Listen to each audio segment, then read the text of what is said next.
One would think that comic books are purely American. How bourgeois of you. Comic books have spread across Europe, and though the superhero is more of an American phenomenon, it is not unknown to us. But I don't know if a comic is merely terrible or a piece of shit. Whereas the greatest comic reviewers in the world come from France, and the greatest comic reviewer is a rat in a hat.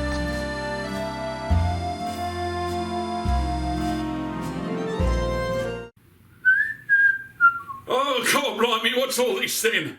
1 minute France, now the back streets of London, and this here issue of Batman. What a right piece of shite. Here, check me out. I'm doing Pixar by way of the young ones. Enjoy the show, Governor. Or don't. See if I give two shites. I guess I'll do. This gag was hardly worth the effort to tie comic book reviews into a European setting. Well then, piss off! That goes for you too.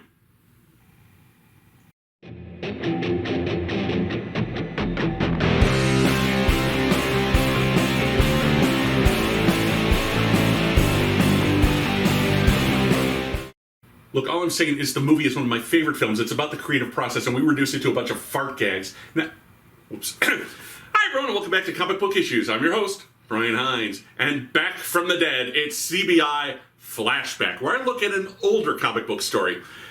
Did you know that justice truly is international? It's true. And for a time in the 80s, the Justice League of America was reborn as the Justice League International until it grew so big that it had to branch out. This led to two ongoing series, Justice League of America, and for a time, Justice League Europe. The Justice League Europe book was plotted by JLA writer Keith Giffen and drawn by artist Bart Sears. Under the command of Captain Atom, a U.S. Air Force pilot coated in a mysterious metal skin that gives him atomic powers. The JLE consisted of Wally West, then the current Flash. The object of his lust, this is back when Wally was something of a young horn dog, the super strong yet buxom Power Girl. Metamorpho, archaeologist Rex Mason, who could transform into any element after being cursed by an ancient Egyptian artifact. There's Dimitri, one of the Rocket Red Corps, Russia's armored police division. The elongated man, Ralph Dibny, detective and a friend to the previous Flash, Barry Allen. Blue Jay and the Silver Sorceress, the only survivors of a dimension wiped out by a team of supervillains that were actually theme park robots. Also, although not featured much in this story, the Crimson Fox, a pair of French twins who masquerade as a vigilante while the other runs their family's perfume company. So on today's episode, we'll be reviewing a classic tale of minor league DC heroes with one or two big-name superstars taking on the famed alien sea monster, Starro the Conqueror, as it tries to take over a city in not America land, because I'm nothing if not topical. This is Justice League Europe issues 26 through 28. At the end of issue 25, the Justice League Europe returned to their embassy in London to find that their alien handyman, Kilowog, formerly a Green Lantern, had agreed to help another alien in trouble, Starro the Conqueror. The JLE's UN administrator, Catherine Colbert, looks up Starro in their files and finds it has a violent history with the Justice League and a pattern of trying to conquer the masses with its parasitic offspring. Unfortunately, Kilowog won't not help Starro, and the starfish alien claims it's already controlling an English village, so Captain Atom decides the JLE will go along to help. On the way there, Blue Jay wonders if they shouldn't be more cautious, but Cap thinks the best way to find out what's happening will be just to go there and see. Starro's clever enough that there are more sneaky ways for it to try and take them over. True enough, the entire village has starfish on their face, but they claim to be in complete possession of their free will, and this is only a means of facilitating communication with the larger Starro. They're led to a destroyed spaceship. As Kilowog gets to work repairing the ship, the JLE is led to an enormous tent. Inside, Starro. It's dying and being kept alive by some very intrusive-looking equipment salvaged from its spaceship. It tells the JLE that it only wants to return home before it dies. A meteorite storm crippled its spaceship, and now it's dying from the pollution on Earth. The starfished villagers were the most expedient way to get the League's attention and hopefully aid. Kilowog can repair his ship, but to the side he agrees with Captain Atom. This will be a one-way trip away from Earth. With the JLE's help, the ship is repaired and the village carries the weakened alien to his vessel. Starro then contacts them via the villager from the embassy. Captain Atom is furious. Starro can control the villagers, but the starfish falls off and dies. The villager reiterates they came to care for Starro and love him of their own accord. The villagers are released, and Kilowog launches the ship.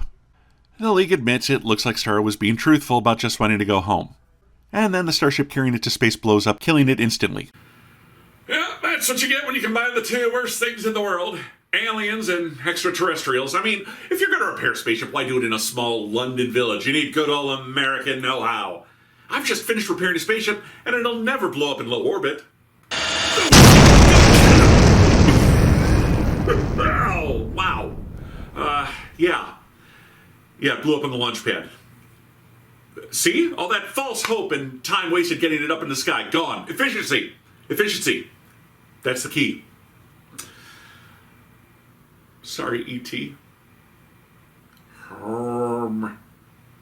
A demoralized JLE returns home. They find Power Girl's half-dead feral cat more skittish than usual. Their liaison to Interpol, Inspector Camus, is hiding in a corner seriously freaking out. It's then they find Catherine and Ralph's wife Sue having been taken over by Starro.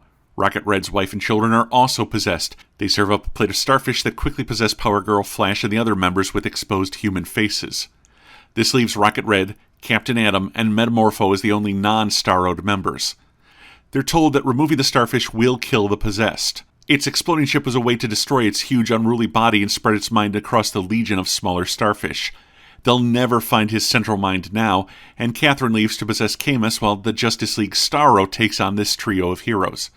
They reluctantly leave, knowing they can't hurt their friends and family. Dimitri's suit scans the city, but seemingly everyone is now a Starro. Soon Camus and some possessed police come upon the heroes and open fire, driving them off. There's no respite. With no choice but to go get help, the trio fly across the Atlantic and rendezvous with the Justice League of America. Conferring with the Blue Beetle and the Martian Manhunter, with an entire city hostage, they have to be covert. John Jones will use his shape-shifting ability to infiltrate the city and his telepathy to find Starro's central mind, and the remaining JLE will back him up. They teleport into Butt with the Starroed Kilowog there. He now knows that these are teleportation chambers, but since they won't hurt him, he lets them go so he can study the device. Probably should have destroyed them after arriving to be safe, but that might screw up later plot elements, so I guess not. John is with them, but invisible, before appearing and shapeshifting to look like a Starroed woman. They're able to track down the Conqueror's central mind in the London sewers. It quickly realizes the woman is the Martian Manhunter and lunges at John, the two immensely powerful psychic aliens resorting to fisticuffs. As quickly as it begins, it's over when John crushes the head of Starro's host, killing him. They frantically search for Starro's body, but there's no need. Starro is here, on the Martian Manhunter. Ugh. He got starfished. That's like catfished, but it's worse because when you finally do meet the person you've been talking to, it turns out they're an alien parasite. Worse, they're only interested in your mind. Drunk with the power of the Martian Manhunter's telepathic mind, Starro bursts through the street. Captain Atom knows they have to stop him, but does that mean killing John? Before they can figure it out, the JLE arrives. Starro knows the heroes are hamstrung by their inability to kill the innocent, so he takes off, leaving the trio to face their compatriots. They have no choice but to keep running. Meanwhile, Killa Starro decides to test out the teleportation tubes. He steps through and the JLA is waiting, but nothing happens as the starfish falls off dead. His mind-restored Kilowog quickly realizes that Starro can't maintain control this far away from its central conscience. Starro quickly realizes what happens when he sends the Crimson Fox to investigate, another JLA member who has taken some time off following their previous battle with giant worms last story arc. Lots of invertebrate hate going on in this book. At the JLA embassy, they're trying to figure out what kills starfish. One weakness? Extreme cold. Fortunately, they have a member of the JLA named Ice. But they only have one shot at taking out the central mind. Power Girl sends Captain Atom through a chimney. They need a plan, but do realize that the heroes aren't living up to their full potential. The possessed heroes are slightly sluggish, meaning Starro doesn't have perfect control. They decide they can only run and will return to the embassy teleport tubes. Now, the Manhunter is ready. He'll spread the starfish via the tubes and take over the world. They're even making new alien starfish at a frozen fish manufacturing plant, which is a thing they can do there, I guess. Here at Clayton's Corners, we take only the finest fish, admittedly from some of the most polluted rivers, but still the best of that lot, grind it up, cover it in subpar gluten, and then flash freeze it to lock in the freshness. Then it sits in our storage locker for about 13 months before we thaw it out and somehow turn it into mind-controlling starfish. Some might say that's a convoluted way to take over the world, and they'd be right. But at least we don't spit in our tartar sauce packets. Eh, Gorton's fishermen? We know your secret. We all know your secret. But realizing the heroes are trying to escape, he heads them off. They try and fight their way to the tubes, but get confronted by the civilian staff and Rocket Red's family. If they don't surrender, Starro will kill these bodies. Left with no choice, Captain Atom retracts his metallic skin, and Rocket Red takes off his helmet. Both are Starro'd, but Metamorpho can't change. His element body is permanent, and since Starro only needs flesh, they'll just have to kill him. Luckily, they're right at the tubes, and Blue Beetle teleports in, grabs Rex, and teleports out. Enraged, Starro demands to know how they knew Metamorpho was there, and takes his Martian host to the embassy. The JLA have been watching on the JLE's security system. They need to get to the central mine, and thankfully, John has just arrived. He realizes they're monitoring this room, and while the tubes will be helpful, he can take over the world without them. He's about to destroy the tubes when he realizes that touching them would let them bring him to America and free everyone in Europe from his control. Instead, they will come over here and submit to him, or he'll begin killing his hosts. And the first one to arrive is Ice. She quickly ice bricks John's head, and everyone is saved. They turn over the frozen echinoderm to the intergalactic trader Manga Khan. Afterwards, Captain Atom and Catherine are both happy that the JLE has been rather subdued and calm since the Starro incident, only for the calm to shatter when Catherine gets a call from the Manhunter that the League's boss and future Wonder Woman villain Maxwell Lord has been shot. That shooting is in fact a lead into this current League's dissolution in the JLE crossover titled Breakdowns, and its relaunch as the more serious, action-heavy JLA of the 90s. JLE would briefly return in the Starman book by James Robinson, only to meet a very violent end. So there you go. Starro shows up and takes over a country. Possibly the first time that story happened, but not the last. But was this comic iteration any good? Let's take a closer look at Justice League Europe issues 26 through 28. Well, first, let's get the art of the way. If you're a longtime follower of my show, you'll remember that I've reviewed the art of Bart series before when I reviewed Conan, Island of No Return. At the time, I said Bart was my favorite penciler of all time, and that opinion has not changed. In fact, JLE is where I first fell in love with his art. I just dig the way he draws people. And this was towards the end of his run, so he'd been drawing these characters for about 2 years now. He knew what he was doing. In this story, he easily draws the giant starfish, as well as the smaller starfishes on everyone's faces, as well as the city scenery and fantastic technology. I realize his style isn't for everyone, but for me personally, I do love it. Both for the overall elements of Bart's style that I'm still a fan of today, as well as for the nostalgia factor of revisiting this older art that he did. The story itself starts off strong. Despite being gigantic, Starro is playing a long con here and seems genuine in its desire to leave Earth.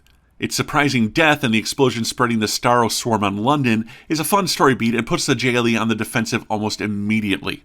With no time to react, which frankly seems a little unbelievable for the Flash, most of the JLE is instantly taken over.